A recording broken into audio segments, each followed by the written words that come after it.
Winter was coming. Winter was here. Winter has left. Show's over, pal. That was quick. Yes. They said you don't have to go home, but you can't stay here. Garland, Texas has closed up shop for Winter is out. So, thoughts, immediate thoughts, knee-jerk thoughts. So, yeah, I mean, when we looked at the card beforehand, it was only a four-match card. I thought we'd have some surprise matches, but no. 4 matches, 2 hours. 4 matches, 2 hours. No big surprises other than the big surprise is we had what Ric Flair would call a Broadway. We had a Broadway 60 minute time limit draw between Hangman Adam Page and Bryan Danielson. What were your thoughts on that one? I'm satisfied. I think it was a decent finish. Like we talked about beforehand, there was just you don't know how this would go in a way that would make everyone happy. You know? That was the whole thing. How do you end this when you have a super strong, still over heel versus a super over, finally got his dues babyface, and you don't know who to win? And this is something, look, I'm okay with it. I'm good with it. I feel like it protected both guys. They had a great match. 60 minutes, 6-0 is not easy by any stretch. What's the longest match you ever did? I think I did 30. I don't think I've ever done 60. I've done 30. How'd you feel after that 30-minute match? Tired, sir. To quote Anakin Skywalker. Tired, sir. No, I mean, it's not easy. I mean, it's throwing, lifting up someone else's body weight up and down for 60 minutes is no easy feat.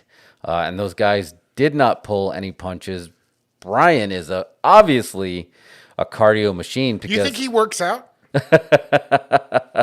I feel like he might work out. I think he's very familiar with the cardio machine because he was showing off about the 45-minute mark. I swear I thought I saw him doing burpees. He was definitely doing jumping jacks. He had plenty of jumping jacks. Yeah, I think he still had a lot of gas in his tank. But I think it kept it strong. I think the crowd was a little bit disappointed and started going 5 more minutes. But it was way less than the disappointments before with any other kind of match because, again, 60 minutes is rare air. It's rare air. It's not. How many times have you seen a 60-minute time limit draw on wrestling? I can't recall ever seeing one. No, they didn't. And there was no time wasted on the mic. They went right into the match. And it was a great match. It was a hard-hitting match. There were some stiff shots as we expected. Both guys look strong. Both guys stay strong. And I don't think there's any shame in any kind of rematch. And it could be a second rematch where there's no gimmicks needed. No gimmicks needed. Unless you say no time limit, with the threat that they might go 60 minutes. But next match is going to be on pay-per-view. Has to be. It's got to be. Yeah. So I like it because it was just like they went right into their big gun, right into their match, and this is going to extend that. And I'm okay with that because I don't want it to be over yet. I wasn't ready for it to be over yet. And there was always the danger, of Bryan wins, and it's not over for him because then you get Adam get his rematch, but it could make him look like, wow, you couldn't even defend the title one time. But then the other way around is Adam wins over Bryan clean, and then he's like, what else do I got to prove? I just beat you. It's like, now I got to beat you twice? So the only thing we were leaning towards is possibly a screw, not a screw job finish, but a finish like a worked injury finish. And like the only reason you won was because of blank. I got to be honest, I did not expect them to go 60 minutes. Yeah. My only concern is this is similar to the finish Daniel Bryan had with Kenny Omega. Yeah. They sort of just ran out the clock on that one. At what point is this? Well, is this? You can't do this again. You can't do this finishing. No. They just shot their load. I mean, you can't do. I don't think another 60-minute time limit draw is ever going to happen again. I do like that they leaned into old school wrestling in the sense where, Sting was made became a made guy on the first Clash of the Champions by getting that 45-minute match with Flair. So I think they were kind of hoping for that old TBS, magic dust to rub off on this. And I still think it, like, going on Twitter, it was still majority positive. There were some people that were negative about it. There were some people, like they said about you, like, he can't beat either of these guys. But I think it's going to mean a lot more now if Adam Page beats him on the second match than it would have if he beat him on this first match. Yeah. It'll mean way more now.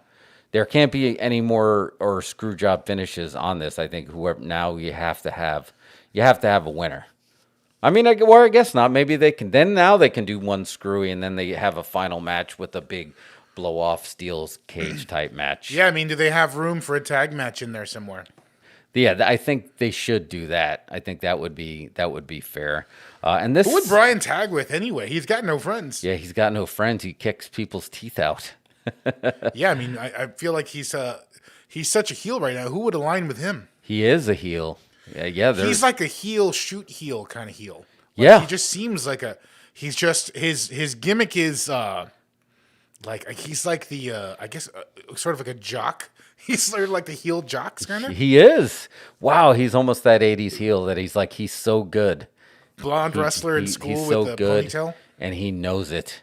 And he doesn't, and he mocks you for not being that good because he's been mocking those guys. So yeah, he really doesn't have any. And you could go with that angle of just like, I'm going to team up with somebody, or you can even say, I'll do a 2-on-1 handicap. It's amazing that he went from the under 200-pound underdog to the under 200-pound I'm over dog. I mean, he's over, he's big, and he's their Brock Lesnar type character. He's like a sleeker Brock Lesnar. Yeah. Like a more, like when they made the PlayStation smaller. Oh, yes, exactly. Although I'd like to see Brock and this new Brian go as the Flannel Express. and they just come out with, big axes, and they get like that wood chopping contest because they both have that lumberjack thing going on. Oh, yeah. The lumberjacks. It could be the lumberjacks. Yeah, and let Brock have the boombox back. Yeah, give him the boombox. I remember that. That was good. Surprising that was the curtain jerk, and it set the tone, and they gave everybody 60 minutes. We should have, I guess the tale should have been 4 matches. Okay, each match is going to get 30 minutes, but they went, nope. One match is going to get 60 minutes, and then these 3 matches have to find a way to split it. But we knew Wardlow was not going to go, he wasn't going to be able to carry that time, and there was no reason for him to do it. They're trying to establish him as a monster heel. But before we even jump into that match, I'm okay with that. Thumbs up on that 60-minute time limit draw, and I'm ready to see what happens next. Agreed. But speaking of Wardlow, Mr. Mayhem, where did he get that name? I've never heard it. He must have just dropped that himself. Yeah, I think he is. Sometimes they call me Mr. Mayhem. Really, because he strikes me more of a silent. Nobody calls you that. Yeah, nobody calls you that. Yeah, they call me that. Oh shit, what movie was that? Nobody calls you that. I don't know, but it seems like something. Damn, I feel like that is. Oh, it's slipping my mind. But yeah, Wardlow, more like silent rage.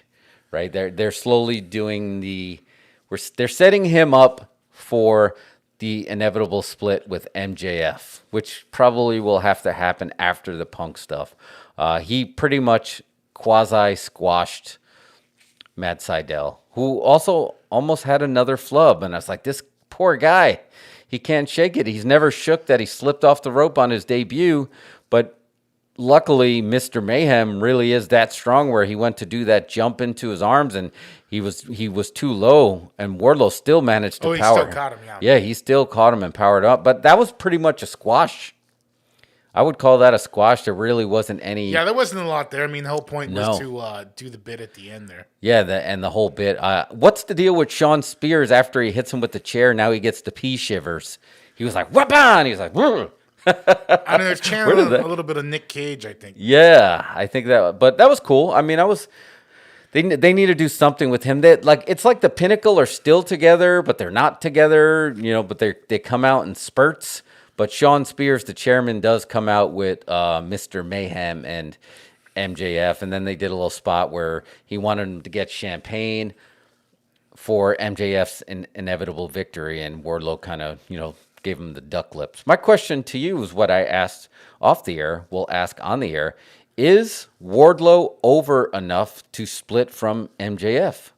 I don't know. And AEW is not great at booking big guys. Yeah. So I'm not sure what they could do with him, I don't know what could happen. I mean, they run the risk of, I feel like Virgil and Million Dollar Man is like the closest I can think of to that dynamic. But Virgil was over because he was always he was Hook light. He was an enigma. I mean, now everyone knows him. He's Mr. Meat Sauce, the king of Olive Garden. But back then, he didn't say anything except everybody get out of the pool.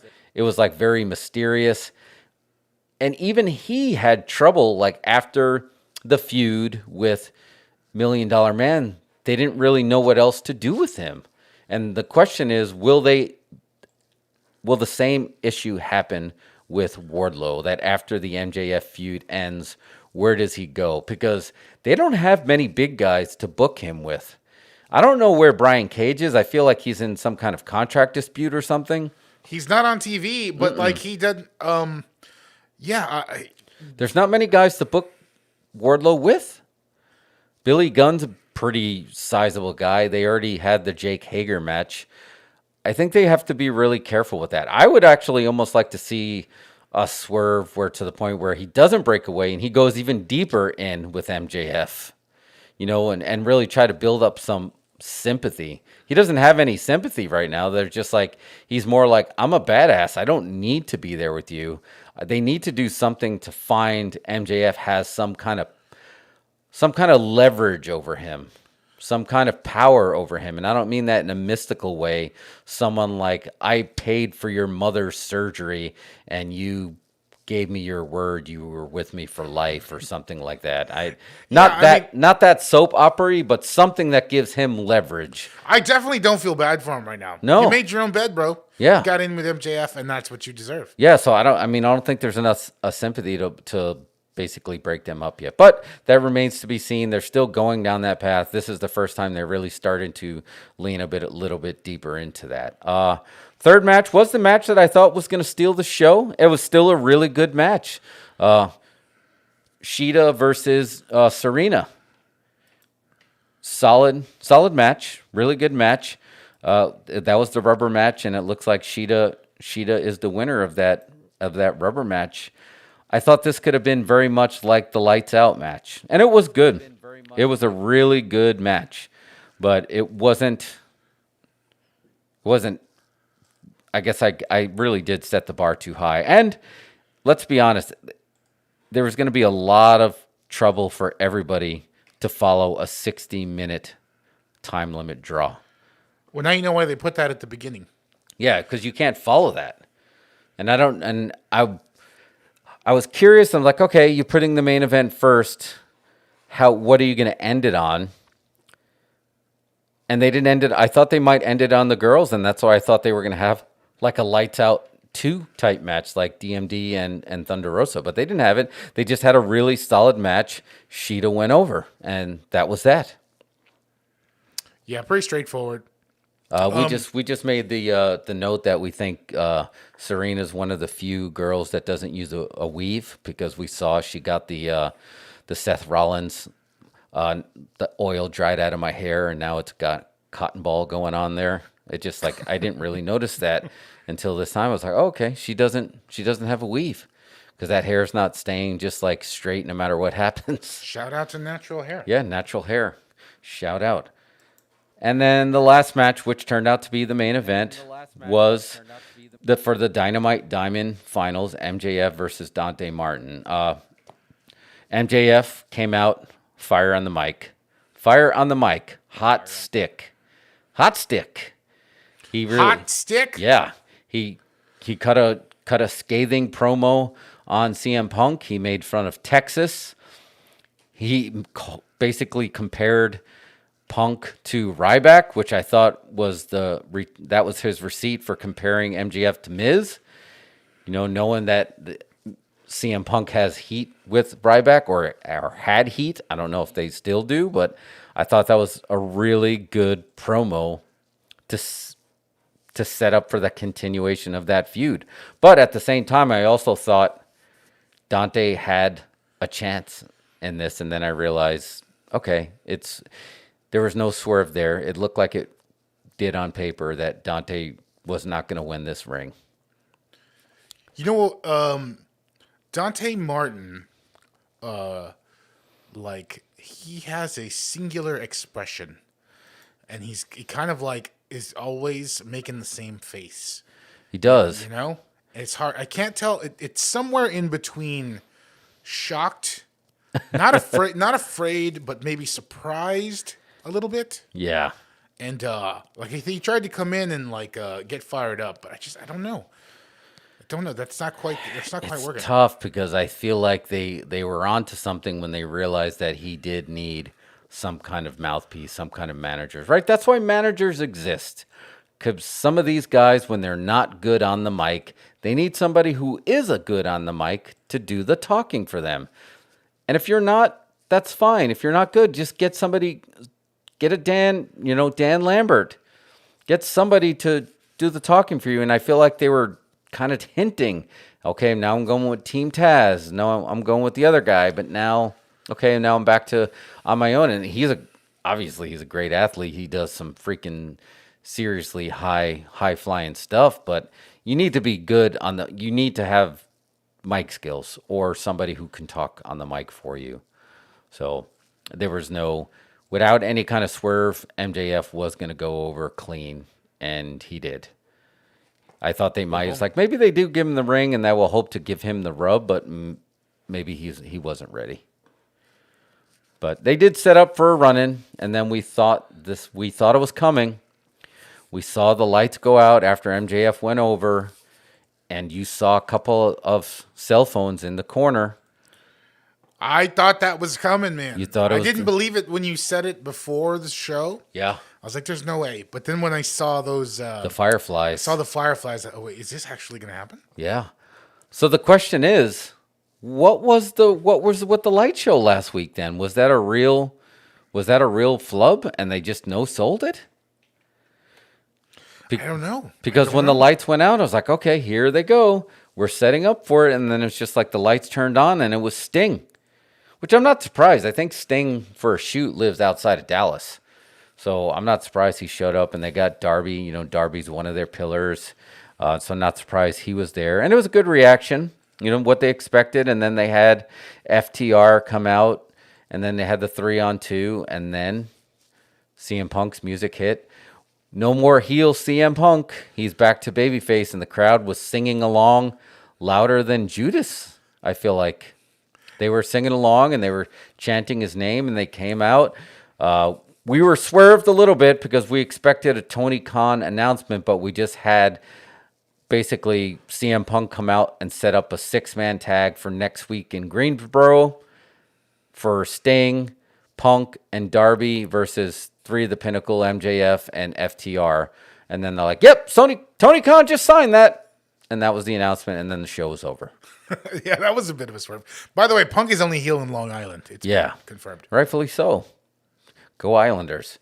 So we'll boom when he's in Long Island. And he got called out by MJF for that and fire on the stick. But all in all, did this feel like a super show to you? We had it on a free per view level.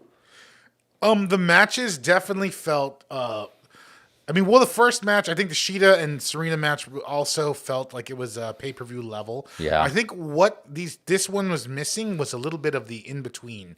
I feel like there was no promo. No. No storyline advanced. I mean, they had some good pre-taped promos. Yeah, they did. They got Kingston, and he set up like a 10-man tag for Friday, so they did do some Friday setup. But you're right, there was nothing in between.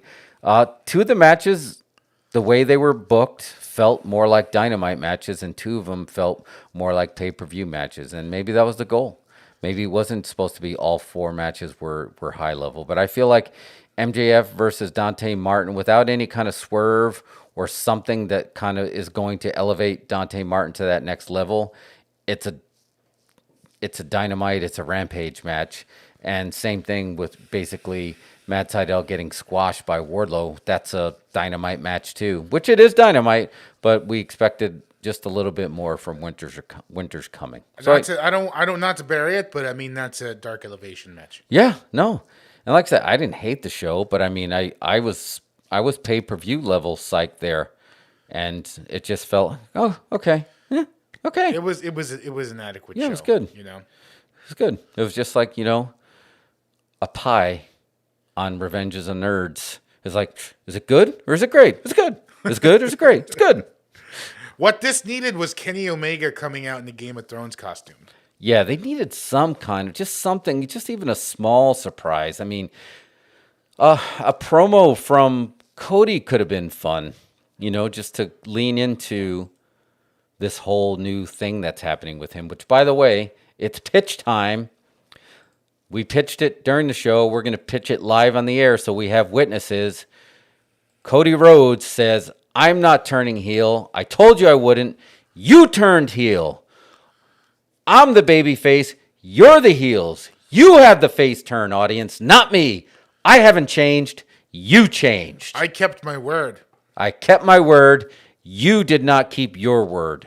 I promised you creating an alternative to Stamford, Connecticut, and to giving everybody an opportunity in creating this company, and you turned on me. But guess what? I'm bigger than you. I'm better than you. I'm not going to start breaking the rules and calling you names just because you turned on me.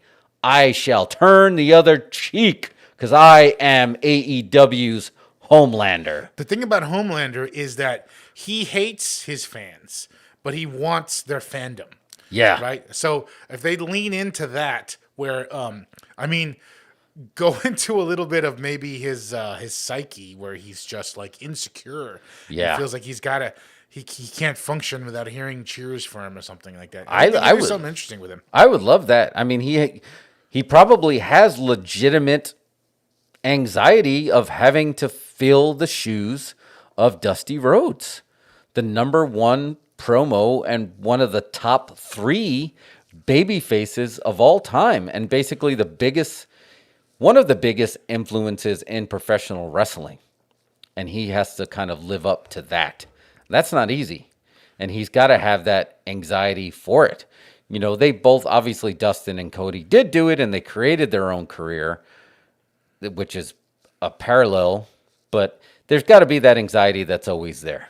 So I would have liked to see, that would have been good.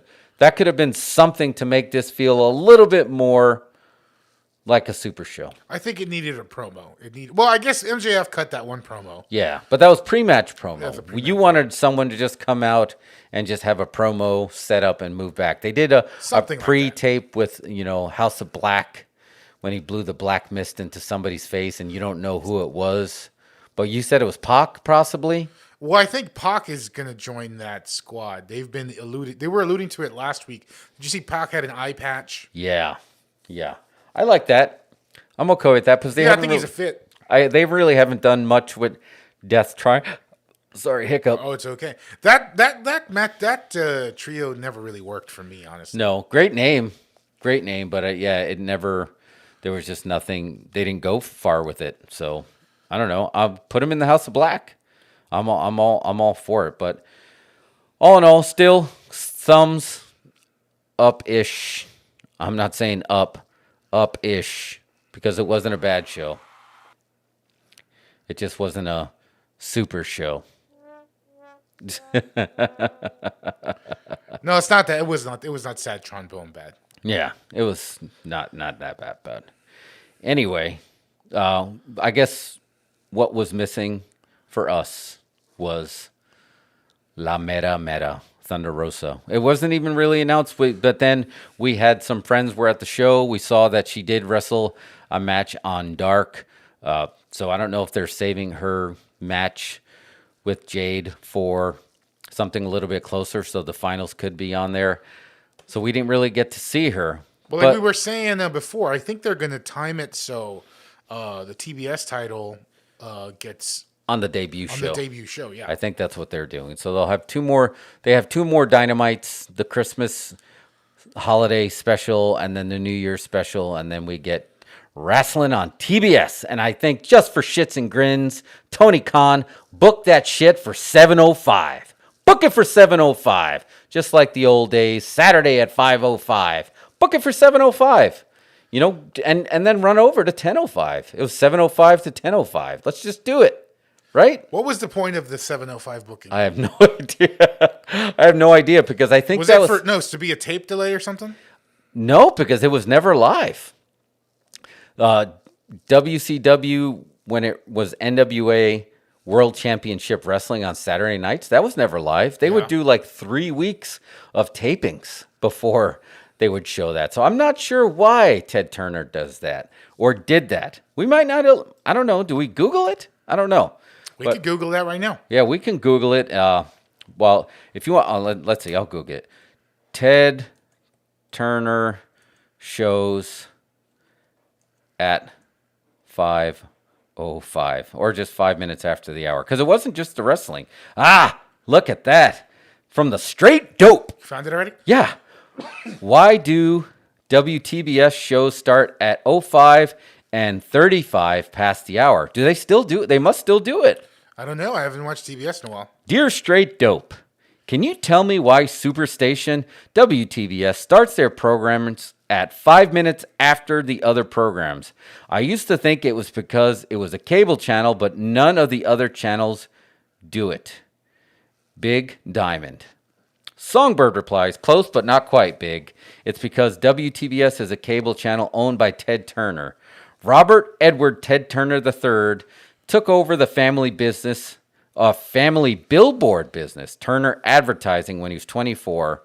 After the death, yada, yada, yada, Ted quickly revived the business, turned his eye towards television. We were a local independent UHF station. Okay, wait, there's a way longer article than I thought. Turner time was the practice of starting TBS programming at 05 and 35. Why? For the simple reason that once you started watching something on WTBS, it would be darned difficult to switch easily to another channel or program. Once something on TBS was over, the program on the other channels had already begun, so why not just keep it turned to TBS? There you go. There it is. It was a tactic. It was a tactic. Turner time was a tactic to make it like, oh, that show already started, so I might as well not change it. You know what? That just blew my mind. Yeah. Turner time blew your mind. Okay. Anyway, I just do it for fun. 7:05. Turner time. Although he has nothing to do with those networks anymore, right? He got bought out. So anyway, what we did say was missing was some Thunder Rosa. Thunder Rosa eating tacos. But the good news is you got to see Thunder Rosa when I was in Jersey. We were, again, the sponsors for Mission Pro Wrestling. This time it was for Silver Bells at the Salvation Army. Show them the poster. San Antonio, Texas. Here is the poster. Beautiful artwork. Beautiful wrestlers. Looks great. I love it. And then we got Thunder Rosa eating tacos right there at the bottom. But this one is an autograph from all the talent. We had some Lady Frost, Genocide, the Renegade Twins, Jasmine Allure, Rosa Negra. How do you say it? La Rosa Negra. Yep. And then we had Holodead. But yeah, you want to go over those matches? You were there? Or I got this. Let's give them a nice post-wrestling show treat. You made a sizzle reel. I did. You know, I'm more of a visual person. Yeah. But yeah, we were set. We had a nice spot there. Set us up at a nice table next to Roy from Aetna. No, Ray from Aetna. Sorry, I'm gonna say that again. Let's edit that part out. Yes. Anyway, they set us up at a nice table next to Ray from Aetna. Shout out to Ray. Get your Aetna coverage. Yeah, and they shot a little footage and made a little sizzle reel so you could kind of get a sense of what the show was like. Yeah, let's check it out. Los Angeles Network. Mission Pro Wrestling Champion is here, baby!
Yeah, so Yo, that looked awesome. That looked awesome. That was a great show. It looked like you had a great vantage point. yeah, it was really good. And I liked at the end where they did the Japanese tradition of basically, like you call it, rolling them in, jumping them in, whatever you want to call it. They had basically the honor of getting splashed by all the wrestlers in the ring. And you notice Mama Rosa went last, and she was just as stiff as the rest of them. Yeah, Anakin got his initiation. It was nice. It was a touching moment. And they were like dancing afterwards and stuff. She introduced, give a whole setup to the whole thing before it happened. Yeah, that was very cool. She had new ring gear too. I like that. I mean, her obviously one of the best parts of her is her presentation. I feel like she never wears the same thing twice. No, she's on point with the gear. Yeah, she was on point. That was the first mother and son match. I don't know if we've ever seen a mother and son match. I've never heard of it before. No, so that was a cool intergender mother son, and her son's name is Anakin. Very cool. Shout out to any Tatooine slaves out there that actually get to Shout out to Tatooine slaves. shout out to Tatooine slaves. Anakin's in the house, but yeah. Let's go over a quick. I got the results pulled up here, and you can kind of, since I was busy in Jersey watching the Jets get beat down, I missed this. But fill me in. Let me know. So, Mission Pro Wrestling Silver Bell results from 12-11. First match, it looks like Casey Black Rose defeated Chip Harrison and Jesse James and Johnny Rocket. So that was so that looks like, this is an all female company, but that looks like that was a male exhibition match. Yeah, that was the male exhibition match for this one. It was good. It was solid. It was a solid kickoff. So that was it looks like that was a four-way. I don't even recall the stipulations. We're gonna have to edit this part out. Yeah. Well, it definitely looks like it was some kind of like not the three-way. I don't even know. WWE calls them fatal four-ways. But anyway, yeah, it looks like. I think it was some sort of a fatal four-way though. Yeah. Wait, but Casey Black Rose, that's no relation to La Rosa Negra, is it? I don't think so. No, right? Okay, just a coincidence. All right, next match. I remember her from the last show. Rache Chanel defeated Joey Gonzo. Dig that name. I'm a big fan of the Gonzo name. How was that match? That looks like that was an intergender match. That was Joey Gonzo is kind of hilarious. I liked his gimmick. He's just like a gnarled face kind of meanie.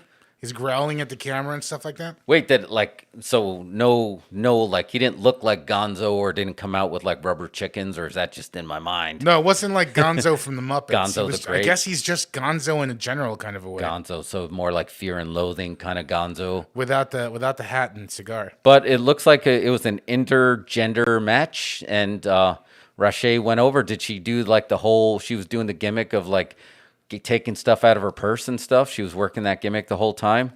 Yeah, and doing the whole thing, checking his hair and dogging his hair. All right, let's see. So she went over on that. Looks like we had, or maybe this is another intergender match. David Kidd and Miss Michael defeated Brandon Weiss and Key Vibes. I remember Key Vibes. She was on the show Sea to Shining Sea, right? Yeah, she was there. Yeah, this was a mixed gender tag team match. Got it. And it looks like the ad keeps popping up on there. Got to stop that. I don't block ads though. But so yeah, it was solid. So was it do you remember if it was stipulations of only men can be in the ring at the same time, and then only if a man tags out to a woman, then the other woman automatically comes in? Or was it Lucha Underground style where all bets are off? Yeah, I don't think there was any stipulations. Okay. Yeah, it was just like so it's more Lucha Underground style. Yeah. Which I'm all for. I mean, if it works, it works. I mean, we're working a gimmick here. I remember they set up for this next match at Sea to Shining Sea. It was the number one contendership scramble. La Rosa Negra defeated Ashley D'Ambrose, Jasmine Allure, and Genocide, and Kayla Sparks and Nikita Knight and Sadie Lee Moss. So I remember most of those people, most of those ladies from the last show. But La Rosa Negra wasn't there, but it looks like she went over. She looks like she's pretty athletic. Was there a lot of high spots? How did that match go? I mean, it was awesome. I think Genocide got eliminated a little bit early. Folks were disappointed about that. Who was it? Ashley D'Ambrose. She's like She's the French speaker, right? I think. Well, she's got like a sort of like I don't know. At the break, she was handing out cookies. I'm not exactly sure what her gimmick is, but she had a tray of cookies that she was handing out throughout the crowd.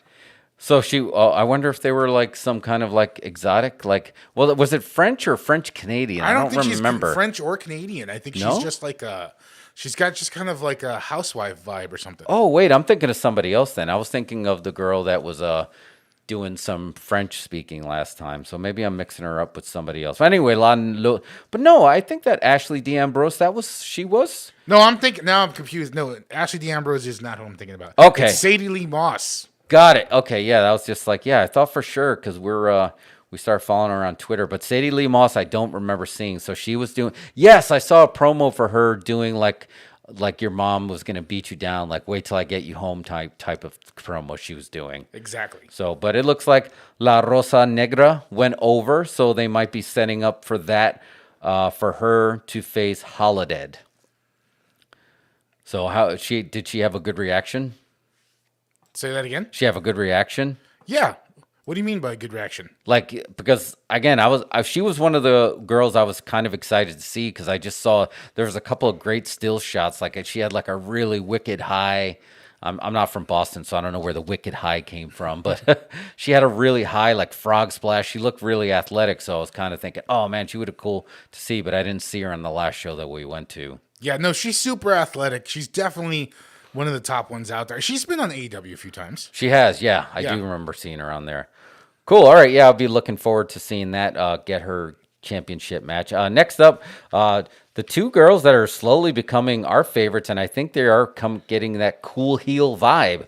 The Renegade Twins defeated Twins are awesome. Blonde Force Trauma. So I'm not familiar with Heather Monroe and Ray Lynn, but the Renegade Twins, they had a really good energy the last time I saw it. Did that kind of follow over to this show? Yeah, they're great, and they've got another. They're the Mission Pro champs, and they've got another belt. I'm not sure from which. Oh, really? Yeah. Oh, I did not know that. But they are super over. The crowd loves them. They're great. Yeah, and they're part of Top Tier, right? Top Tier with Jasmine Allure, I believe. That's the clique's name. Oh, is that right? Yep, I saw them. They was kind of established at that last show.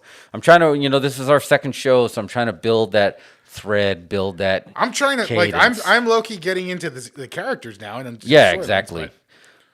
Next up, we had that debuting. We knew she was coming. Winter was coming to San Antonio with Lady Frost against Maddie Renkowski. Renkowski. I keep saying that wrong. Yeah, Renkowski. So Maddie went over on Lady Frost. I think it was in one of your clips there. She looked like she was doing some pretty cool high spots, but it looks like I don't know if she's the hometown girl, but she's the home company girl, got the win. Yeah, I'm not sure where she's from, but she's low key becoming one of my favorites on the Mission Pro roster. Maddie Renkowski. She's got a good energy. Sorry, I ended up reading the chat. I was just like, Mike is just like, oh man, yeah, Mike has some great ideas going on in the chat, and then I started reading it. And I got just thrown down there. This is the most chat action we've ever had. Yeah, we got a lot of chat action, which is good. Next up, the mother-son match, is just this the way it's listed, or was it not the main event? Anakin Rosa and Thunder Rosa defeated JP Harlow and the Mighty Myra. Yeah, no, it was not the main event. Oh, okay. Mother-son went over strong. I saw they had a lot of cool spots. I saw a cool double chop spot. I feel like he came out with his face painted too, right? Oh, yeah. This was solid too. Anakin has got some skills. Okay. Yeah, it was good. I'm curious how old he is. I don't know. He looks young. got to be in his early 20s, I would imagine. Right, yeah, Sure, we so- could Google it. I feel like I remember seeing him at the show in Conroe. So I don't, but he looked pretty solid. It looks like they were getting some spots, and I really wish I would have got to see this show. I think the highlight of it was more just the emotion of it as she introduced him. You know Right, what I 'cause mean? it's a And shoot. Then they initiated him, rolled him in, and then they danced at the end. So it was really cool. We always say personal issue, pal, but you can't get any more personal than a mother and son relationship, because guess what? When Thunder Rosa was out there, she wasn't working. That was a shoot. She loves her son. She was going out there. She had a great opportunity and a once in a lifetime type opportunity to have a mother, to be able to team up with your son into a wrestling match. That's got to be emotional, especially as her career is beginning to really skyrocket. To share that moment with your son, that's a shoot, like you get choked up. Oh yeah, for sure. So I can Folks are choked up. I can 100% see that. One thing that I think, I mean, like I said, I can't.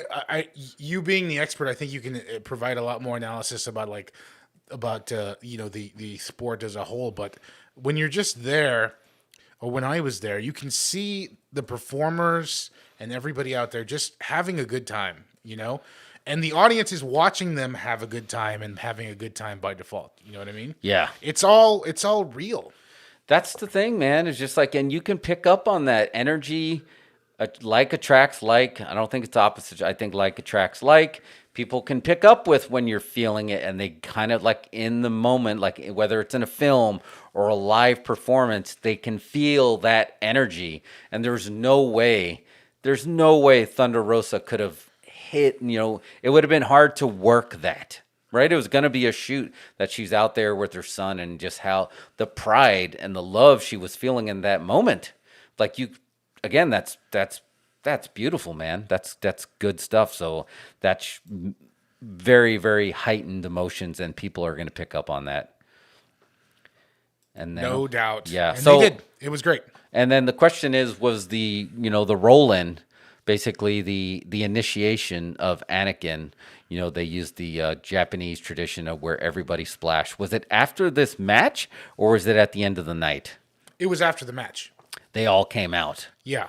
Oh man, that's awesome. That's very Japan, to just come out and kind of like, we're gonna put the show on hold, and we're gonna come out here, and we're gonna give the proper respect to this moment, and to have that. So that I'm glad. That must have been a cool moment to experience, and we have that on our YouTube page. So if you did miss it, go check it out. We have the initiation, and we're gonna have that whole sizzle reel up there really soon. Yeah, we'll get that up here eventually. Yeah. And then the main event. And now the main event for the MPW Championship. We had Holodead defeating Black Widow. Holodead is Thunder Rosa's best friend from the blog. But you can tell she's got that kind of that crazy gimmick. And what's cool is if you watch her blog, plug for her blog, Thunder Rosa Eating Tacos. Plug for her blog. Holodead is probably like a legit crazy, like in a fun. I'm glad we're recording this way. Yeah. So she went over on Black Widow, which I'm not familiar with. I don't think she was at the last show. I think Black Widow was a last-minute replacement for someone. I got the sense when Holodead was on the mic before the match, they mentioned somebody's travel getting messed up or not being able to travel. So I think Black Widow might have been a replacement. Okay. I'm not positive, but it seemed that way. But solid main event. Solid main event. Black Widow. Black Widow went to her table on the break there. She had masks. She had Black Widow masks. I was looking to get one, but they were a little bit too small. But anyway. Wait, what was Black Widow like? Was it a spider? She's got a, it's not a spider. It's more like it looked like Spider Girl. Okay. A little bit. Madam Spider, Spider the Woman. Triangles, you know what I mean? Okay. That sort of vibe. But anyway, she comes out, and when she comes out, she does that spider walk like in The Exorcist. Oh, okay. Bray Wyatt did it as well. Yeah. The down the stairs backwards. Yeah, she did it in the middle of the ring. Oh, all right. Oh, okay. That's cool. So she was wearing she had a hood on. Yeah, she did. She had a hood on. Okay, cool. Hood. That's our wrestling slang for the evening. Hood is mask. Mascaras. But yeah, that's cool. I did not know she was hood, and I guess so because I don't see anybody on this poster wearing a hood. So maybe it was a last minute replacement. Let's see if I can So- get a photo of her up. Yeah, that would be cool. Yeah, you got some great pictures too. We were tweeting some fun stuff, but hats off, congratulations to Mission Pro Wrestling. Looks like they had 2 successful shows in a row. It's good to see local promotion do well. It's good to see Thunder Rosa give back to the business and not just all of a sudden like, out of here. Send Hood. That's right, send Hood. we did a whole segment earlier on Hook, who is all that and a bag of chips. Send Hook. Send Hood. Hood versus Hook. That could be fun.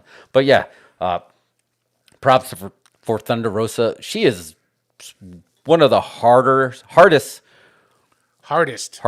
workers in the business. If you watch her vlog, she's literally all over the place. All over the place. Mission is in the Wrestleverse now, correct? Yeah, that is totally part of the Wrestleverse. This is the Texas wing of the Wrestleverse. But if I remember in one of her last vlogs, she was talking about like they had like almost 20 dates lined up for next year. For Mission Pro? Yeah. Well, they're back in Conroe next month. Oh, okay. So the question is, and we didn't get to talk. I mean, they're doing one show a month. How are they going to do 20 in a year? Yeah, I don't. Is it going to go to 2 months? Yeah, I don't know. I don't know if they're going to be going down to twice a week. I don't know. It sounded like she had a lot of dates. Don't quote me on that 20 number. I knew it was a lot of dates. But what we really want is we want to bring them back to Austin. We want to bring them back to Austin.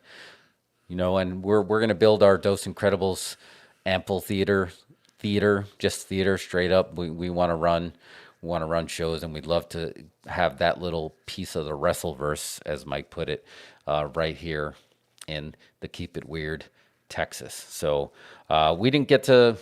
You said that they were a little bit busier than last time, so you didn't really get to talk to anyone and get any kind of inside dirt on the comings and goings of Mission Pro.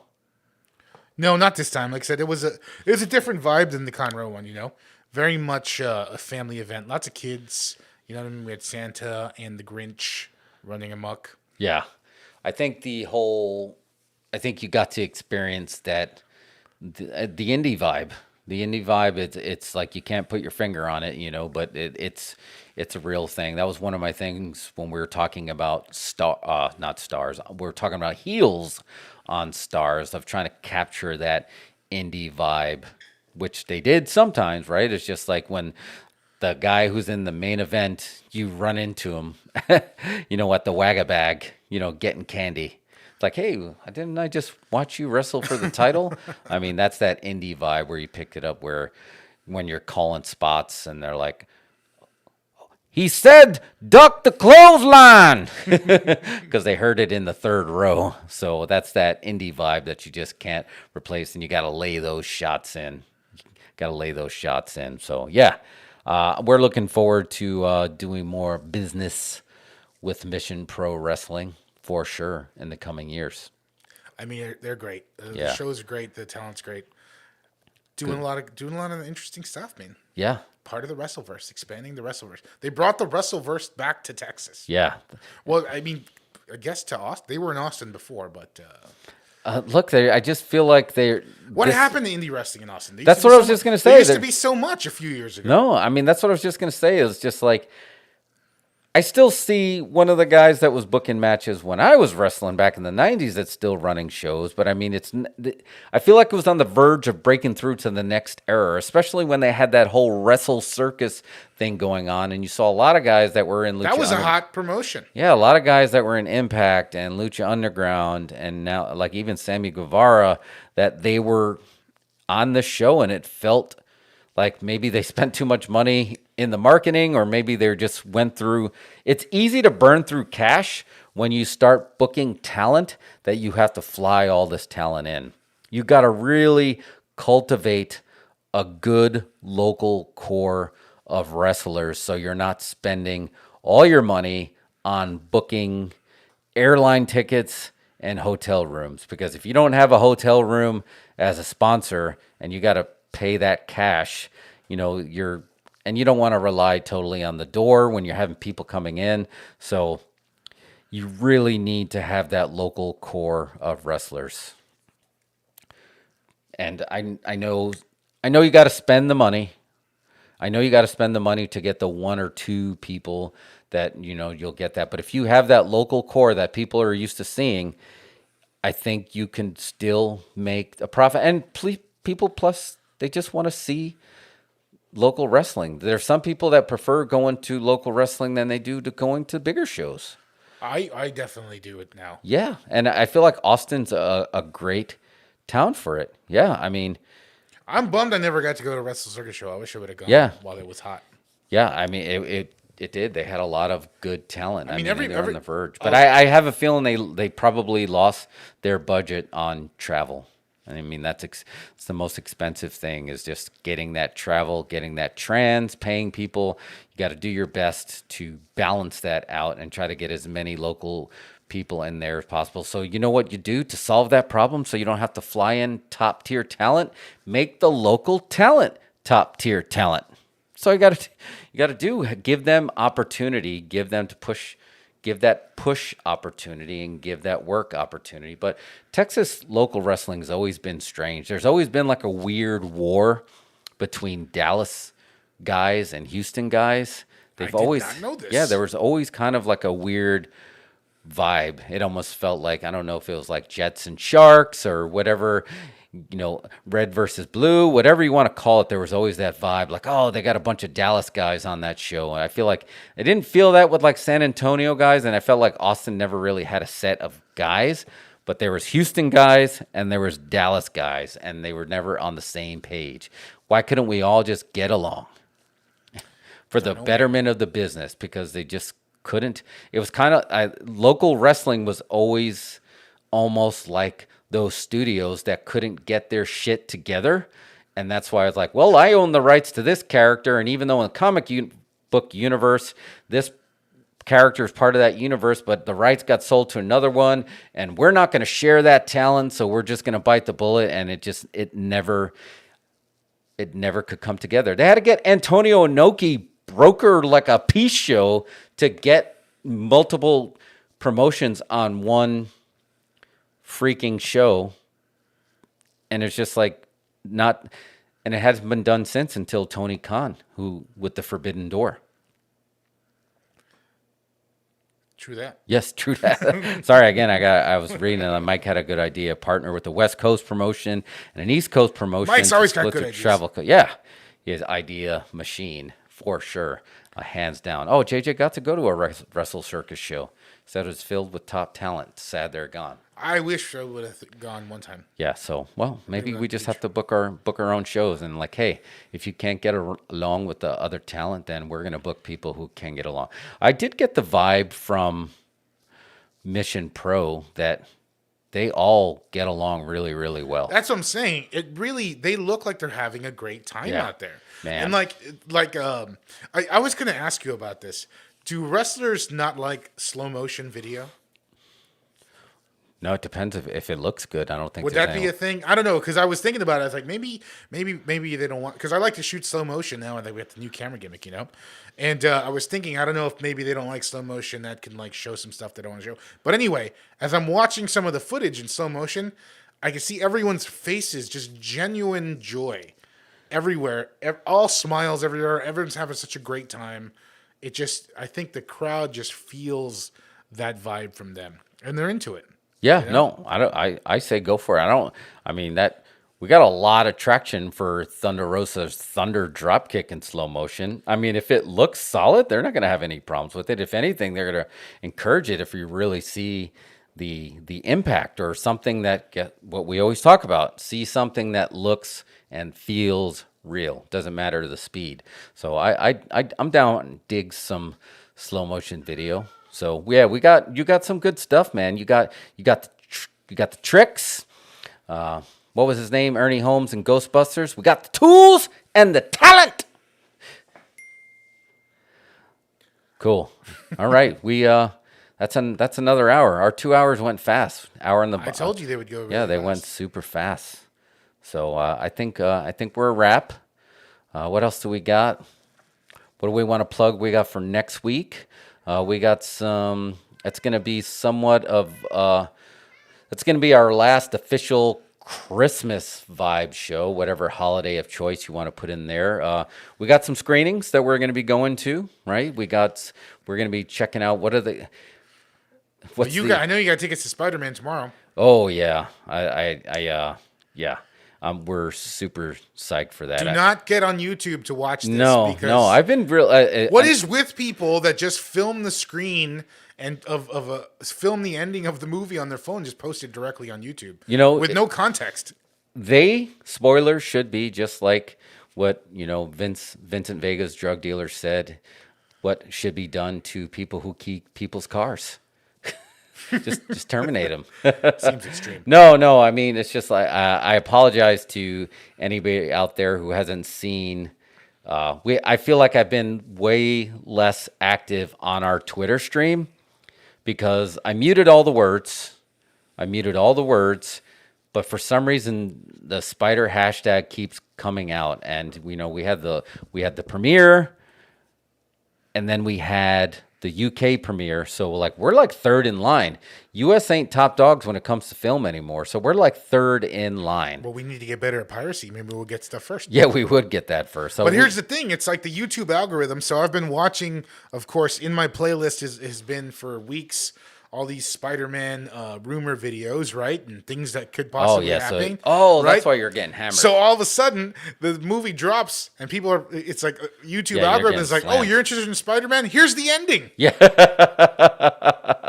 Ending explained. You're like, no! And, No, here's the actual ending that someone filmed on their phone. On their freaking camera. Yeah, YouTube. Come on. You're going to hit us with a copyright strike for playing a Christmas song, but you're going to let the Spider-Man ending that people have been talking about for years get leaked? Come on, YouTube. You're better than that.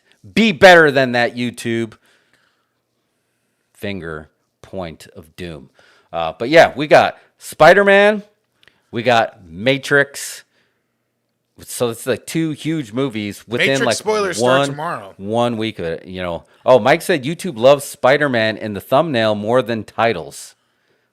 You think we were just talking about that? You ran into a YouTube producer, another YouTuber, and he was talking about the thumbnails are very important. Thumbnails, yeah. So we need to develop a thumbnail system around here. It's all about the thumbnails. So I don't know what kind of thumbnails really does. What do we have to do to please you, algorithm? We know what to do to make you angry. We got the black screens to prove it. What do we do to please you?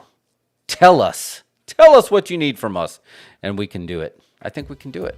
So other than that, we had a cool podcast drop. We still have our 28 Christmas horror movies from worst to best still floating out there. That's doing really well. We had the Die Hard Christmas Spectacular with our TikTok rock star out there. Coming to YouTube soon. Yes. And then coming up next, we have the 16 times professional wrestling and Christmas collided. Hashtag Christmas Creature.